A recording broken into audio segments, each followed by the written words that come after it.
Alright, let's dive into a story that's equal parts inspiring and relatable, the journey of Nibsy, a gluten-free coffee van in Reading that just hit its 1-year anniversary.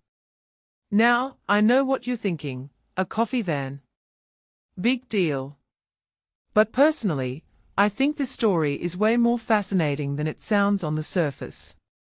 It's not just about coffee or gluten-free treats, it's about resilience, adaptability, and the grit it takes to turn a passion into a sustainable business. What makes this really interesting is how owner Naomi Lowe navigated setbacks, from break-ins to brutal weather, and still managed to build something that's not just surviving but thriving. Let's break it down. First off, the hook here isn't just the anniversary, it's the fact that this van, affectionately named Beryl, became a familiar sight for commuters outside Reading train station. In my opinion, that's a huge win in itself. Commuters are notoriously hard to impress, they are rushing, they are stressed, and they've got places to be.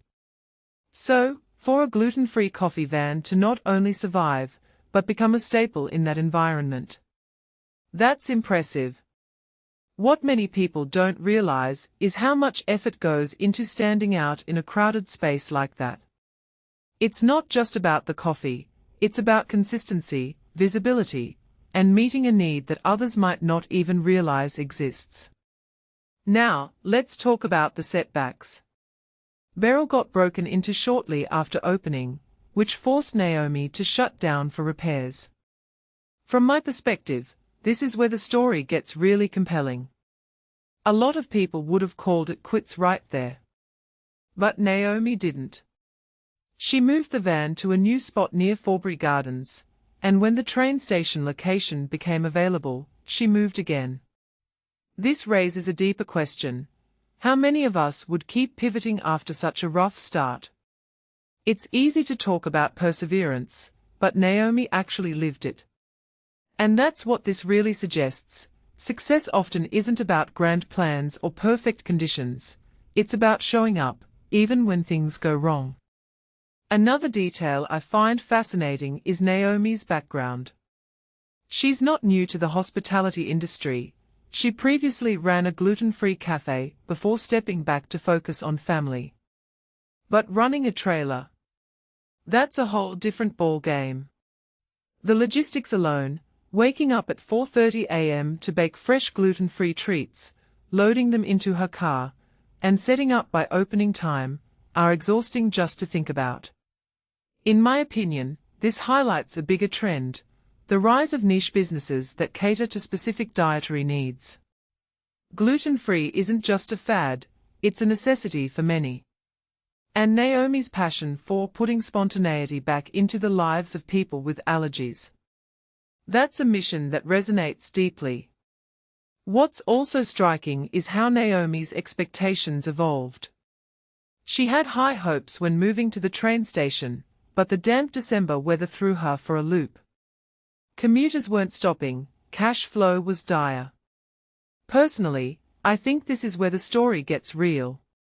It's not all sunshine and Instagram-worthy lattes.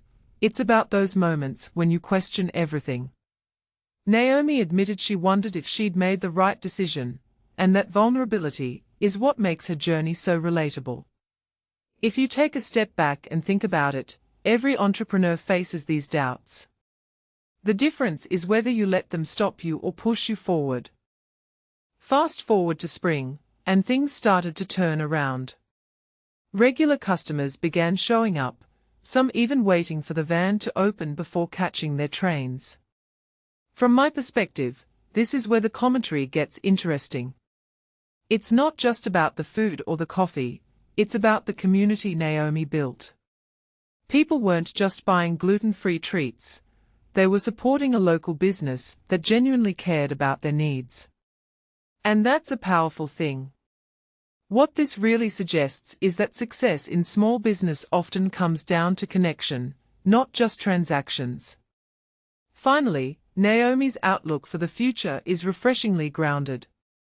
She's not aiming for world domination, she just wants to keep doing what she does, and do it well.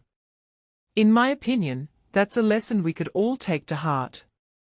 In a world obsessed with scaling and growth, there's something beautiful about focusing on quality and consistency. One thing that immediately stands out is her gratitude for her staff, her customers, and even the challenges that made her stronger. It's a reminder that sometimes, the simplest goals are the most meaningful. So, here's my closing thought. Nibsy's isn't just a coffee van, it's a testament to what happens when passion meets perseverance. It's about showing up, even when things are hard, and finding joy in the small wins. Personally, I think that's a story worth celebrating. And who knows? Maybe next time you're in Reading, you'll stop by Beryl and grab a sausage roll. After all, it's not just about the food, it's about being part of something bigger. What do you think? Let me know in the comments below.